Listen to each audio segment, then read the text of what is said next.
يحصي نعماءه العالمون ولا يبدي حقه المجتهدون الذي لا يدركه بعد الهمم ولا يناله غوص الفتن الذي ليس لصفته حد محدود ولا نعت موجود ولا وقت معدود ولا أجل ممدود فطر الخلائق بقدرته ونشر رياح برحمته وابتدى بالسكون ميدان أرضه ثم الصلاة والسلام والتحية والإكرام على خير الأنام الذي سمي في السماء بأحمد وفي الأرض بأبي القاسم محمد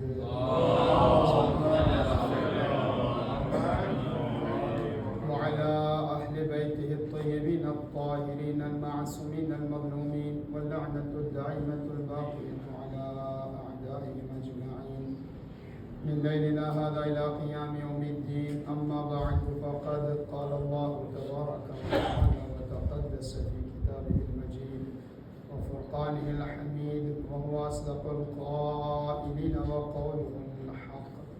بسم الله الرحمن الرحيم وجعلناهم أئمة يهدون بأمرنا وأوحينا إليهم فعل الخيرات وإقام الصلاة وإيتاء الزكاة وكانوا لنا عابدين. صلوات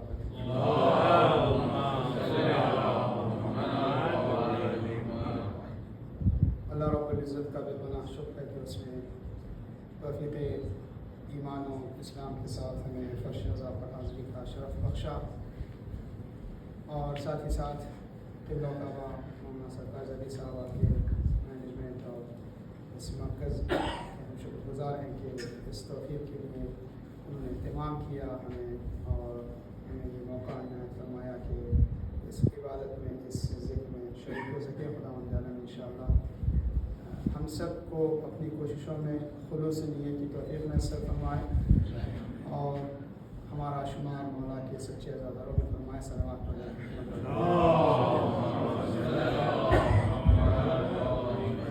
ہمارے سے آواز کو تھوڑا سا اگر بڑھا دیں تو ہوتا ہے کہ اگر آواز ٹکرا کے ہمیں سنائی دینے لگے تو زیادہ اطمینان ہوتا ہے کہ آواز پہنچ رہی ہے. صلوات پڑھیں.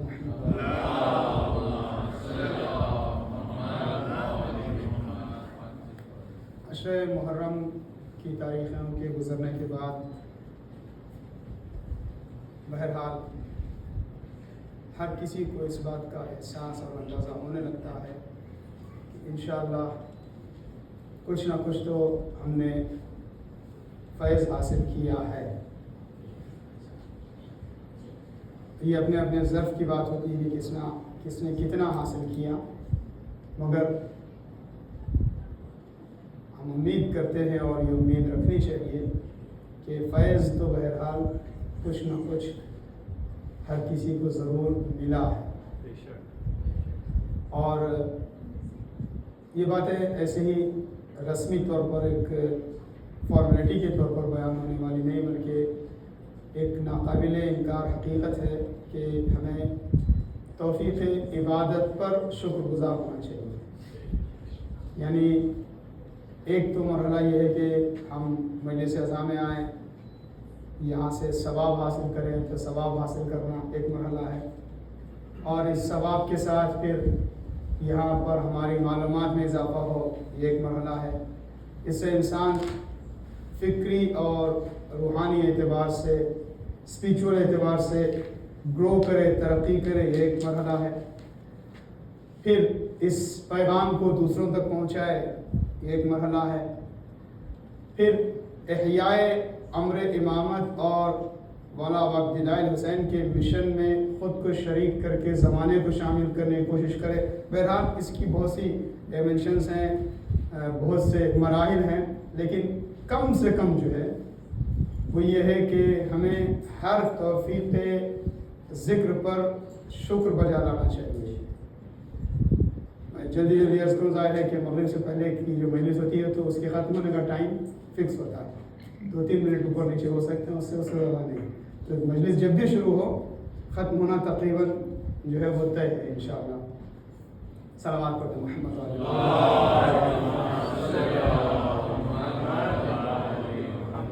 میں عرض یہ کرنا چاہ رہا ہوں کہ نعمتوں کی قدر کرنا، نعمت کو پہچاننا، نعمت کو ریکگنائز کرنا، اس کے ادائیگی شکر کا مقدمہ ہے۔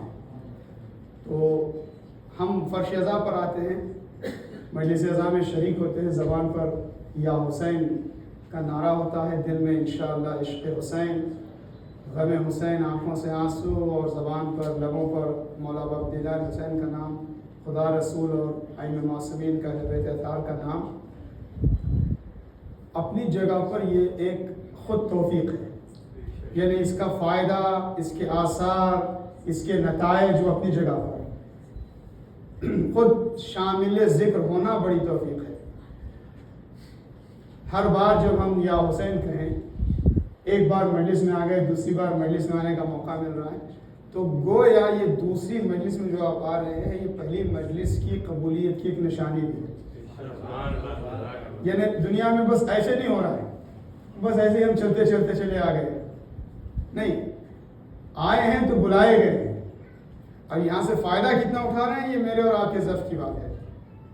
پتہ نہیں مجھے آپ کے پاس ہر سال آنا جانا رہتا ہے اور رہا ہے ابھی تک، دیکھیں ہو سکتا ہے کہ جو بھی اللہ کی مرضی ہو، لیکن میں اس سے پہلے کبھی عرض کیا ہو کہ ایک شخص جو ہے بنی اسرائیل میں بڑا عبادت گزار تھا، صبح و شام عبادت میں بسر کرتا تھا، راتوں کو مناجات اور ذکر اور نماز شب اور تلاوت اور دنوں کو روزے رکھتا تھا، ہمیشہ حالت مناجات میں ہوتا تھا۔ مناجات عربی زبان میں راز و نیاز کی کیفیت کے ساتھ خدا سے گفتگو کرنے کو کہتے ہیں، جو ایگزیکٹ ترجمہ اس کا ٹرانسلیشن مناجات وسپر کرنے کو کہتے ہیں، آہستہ سے گفتگو کرنے کو، ٹھیک ہے۔ تو وہ مناجات میں مشغول ہوتا تھا، اچانک اس کے ذہن میں خیال آیا، میں کہہ رہا ہوں اس کے ذہن میں خیال آیا، یا ہم لوگ عام طور پر بلیم ڈال دیتے ہیں شیطان پہ، کہ شیطان نے وسوسہ پیدا کیا کہ یہ تم کب تک خود ہی بولتے رہو گے، یہ ون وے کنورسیشن کب تک ہوتا رہے گا، تم یا رب کہا کرو، وہاں سے کبھی جواب بھی تو آئے، وہاں سے بھی تو کوئی آواز آئے، تم بھی ایک طرف آپ بولتے رہو گے تو یہ کب تک چلے گا سلسلہ۔ جا کے لیٹ گیا تو شاید کچھ آنکھیں بند ہوئی تھی، ایک آواز سی آئی کانوں میں، پوچھا کیا ہوا بھائی، کیوں اپنی عبادت کا موقع چھوڑ کر، مصلی چھوڑ کر آگے سو گئے بستر پہ، اور اب وہ راز و نیاز کیفیت نہیں رہی؟ تو اس نے کہا کہ بات یہ ہے کہ میں اکیلا ہی کب تک بولتا رہوں، گفتگو دو طرفہ ہو تو پھر پتہ چلے، مزہ آئے۔ تو کہا کہ دیکھو، ایک بار جب تم یا رب کہہ رہے ہو نا، یا رب کے بعد دوسری بار جب تم اپنی زبان سے یا رب کہو تو وہ اسی کی آواز ہے۔ تمہیں جو توفیق مل رہی ہے یا رب کہنے کے بعد پھر یا رب کہتے ہو، یہ اس کی آواز ہے جو تم محسوس نہیں کر پا رہے ہو۔ تو ہمارے عرض کرنے کا مطلب یہ ہے کہ پہلی بار یا حسین کہنے کے لیے بھی کوئی خاص توفیق شامل حال ہوئی ہے، کبھی بزرگوں کی دعائیں، کبھی ماں باپ کی نیکیوں کا نتیجہ، کبھی کسی کے کام آنے کا نتیجہ، اور پھر اس کے بعد بار بار یہ جو توفیق ملتی جا رہی ہے، یہ خود پہلی عبادت کی ایک طرح سے قبولیت کی نشانی ہے۔ صلوات پڑھیں محمد۔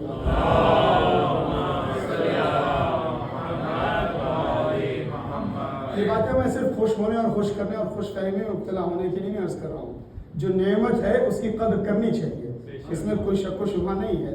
دنیا کے اندر لوگ سکون حاصل کرنے کے لیے نہ جانے کہاں جاتے ہیں، دنیا کے اندر لوگ دل بہلانے کے لیے نہ جانے کیا کیا جتن کرتے ہیں، دنیا کے اندر لوگ اپنے غموں کا مرہم ڈھونڈنے کے لیے نہ جانے کیا کرتے ہیں، مگر فرش ازاں ذکر مصیبت عبداللہ حسین ایسی نعمت ہے، عزاداری ایک ایسا اعزاز ہے کہ جس کی جتنی بھی شکر گزاری کی جائے کم ہے۔ تو میں نے اپنے آپ کو آمادہ کرنے کے لیے آپ کی خدمت میں عرض کیا، یہ ایام، یہ تاریخیں، آج تو ویسے بھی شب جمعہ ہے، اور آنے والی تاریخیں ایام سجادیہ، آسمان امامت و ولایت کے چوتھے تابناک ستارے حضرت امام زین العابدین علیہ السلام،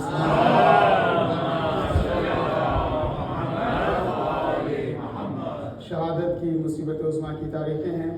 وہ امام کے جن کا لقب سید سجاد بنا، جس کو زین العابدین کہا گیا، جن کو سید الساجدین کہا گیا، جن کی عبادتیں، جن کی نمازیں، جن کی دعائیں، جن کے سجدے، اور خاص طور سے مولا امام سجاد کے شکر کے جلوے، صبر اور شکر کے جلوے امام کے، گویا کائنات پر، انسانی ذہن و دل و دماغ پر قیامت تک چھائے رہیں گے۔